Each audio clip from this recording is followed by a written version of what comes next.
Formed in 1895, just before the great man's world collapsed around him due to a succession of scandals that rocked the establishment. Now, due to recent events, which I'm sure I don't have to remind you of, this tale of political intrigue and blackmail seems even more relevant. And Sir Peter Hall's new production, which stars Hannah Gordon and Martin Shaw, highlights not only the comic quality in Wilde's writing, but the hypocrisy that eventually destroyed the man. I am so glad you have called. I want to talk to you about... Well, not about bonnets or the Women's Liberal Association. You take far too much interest in the first subject and not nearly enough in the second. You want to talk to me about Mrs. Cheveley? On one level, it's a kind of thriller about the missing diamonds. On another level, it's a highly political comedy, rather apposite for today, about a cabinet minister who did something slightly that he shouldn't, gets blackmailed for it, and the blackmail means exposure by the press. You have nothing to conceal, have you? Nothing. It's got lots of Wilde's witticisms. It's a funny play, but it has a big heart. It's about the fear of blackmail, about the fact that a man can't live down his past, and it's actually very autobiographical. I think that in practical life there is something about success, actual success, that is a little unscrupulous.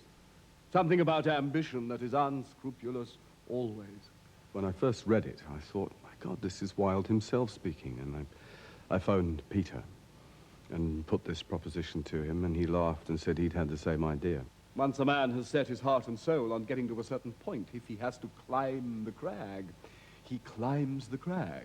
The wife of the guilty cabinet minister is tremendously idealistic and thinks that there's only a right and there's only a wrong and there's only a black and there's only a white in moral values. The Wilde character that Martin Shaw plays is actually saying life is much more complicated than that. Robert must be above reproach. He's not like other men. He cannot afford to do what other men do. Don't you agree with me? He's a very female man. He's a man whose feminine side is very well developed and very dominant.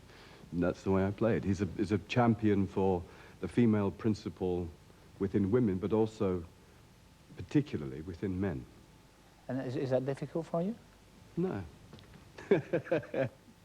If he has to walk in the mire, Well, he walks in the mire.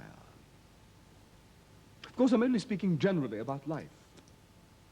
I hope so. Wilde managed to write the entire first act in a couple of weeks. After the first production, the Prince of Wales came to see it, and Wilde said to him, I think it needs cutting and trimming and altering in parts. And the Prince of Wales said, I forbid you to change a single word. So he was stuck with it.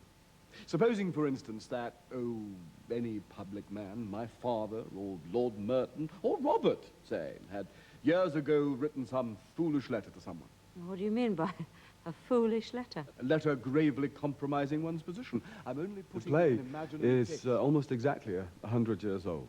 And the same things were being said. You know, the politicians and the political mindset was being lampooned in Wilde's impeccable style.